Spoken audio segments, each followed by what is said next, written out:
Boucle d'or et les trois ours. Deuxième épisode.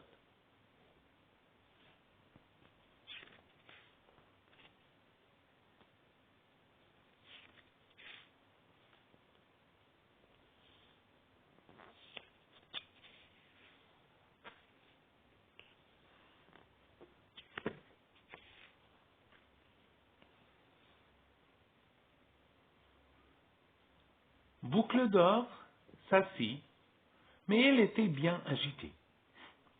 Elle gigotait dans tous les sens, si bien qu'au bout de quelques instants, le bruit d'un grand fracas retentit dans la pièce. Patatras. C'était la chaise qui venait de se briser sous le poids des bêtises de boucle d'or. Pourtant, la jeune fille ne sembla nullement perturbée par ce qui venait de se produire. Elle gravit tranquillement les escaliers qui menaient à l'étage.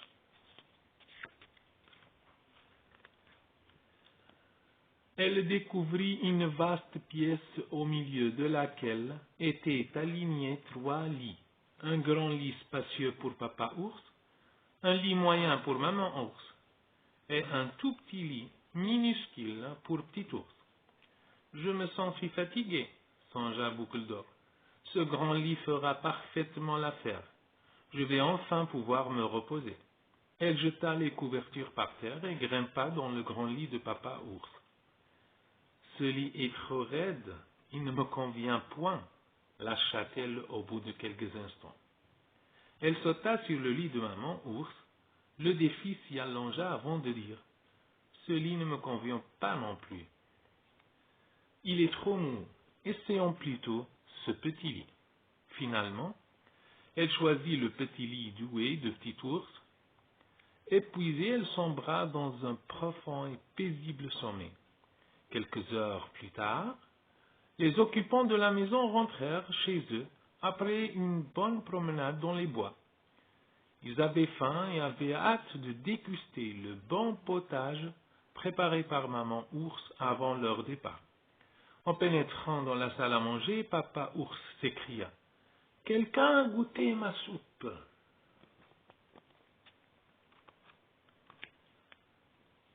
Maman ours renchérit aussitôt.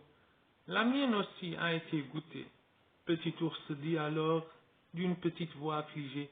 « Quelqu'un a non seulement goûté ma soupe, mais il a tout dévoré. Il ne m'a rien laissé. Tout est fini. » Mon assiette est vide. Les trois ours se mirent aussitôt à observer la pièce. Au bout d'un court instant, papa ours s'écria « Oh, quelqu'un s'est assis sur ma chaise !» Maman ours fit le même constat. Et petit ours fut tout triste de découvrir sa chaise brisée. Les trois ours montèrent ensuite à l'étage. Stupéfaits, ils découvrirent que leur lit était défait. Quelqu'un s'était apparemment introduit dans leur maison pendant leur absence et occasionné tout ce désordre. Soudain, petit ours s'exclama « Papa, maman, venez voir, j'ai découvert qui est à l'origine de tout ce chaos. » À leur grand étonnement, papa ours et maman ours aperçurent une jolie jeune fille qui dormait paisiblement. C'était donc elle qui avait mis tout ce fatras dans leur maison. Au son des voix des ours, Boucle d'or se réveilla en sursaut. Elle vit trois ours penchés sur son lit, qui l'observaient d'une drôle de manière. Elle était si effrayée que sans trop réfléchir, elle se leva d'un bond et se mit à courir aussi vite qu'elle le put. Elle continua ainsi à fuir à toute allure jusqu'à être hors d'atteinte. La famille ours n'entendit plus jamais parler d'elle.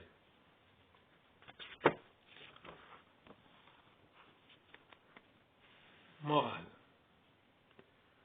Ne pénétrez jamais chez des inconnus. Il était une fois un garçon nommé Jacques.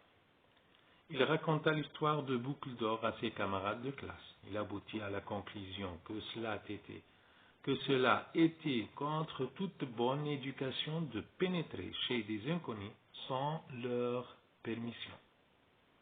Une bêtise avait été commise par Boucle d'Or, et il ne faudrait jamais suivre son exemple.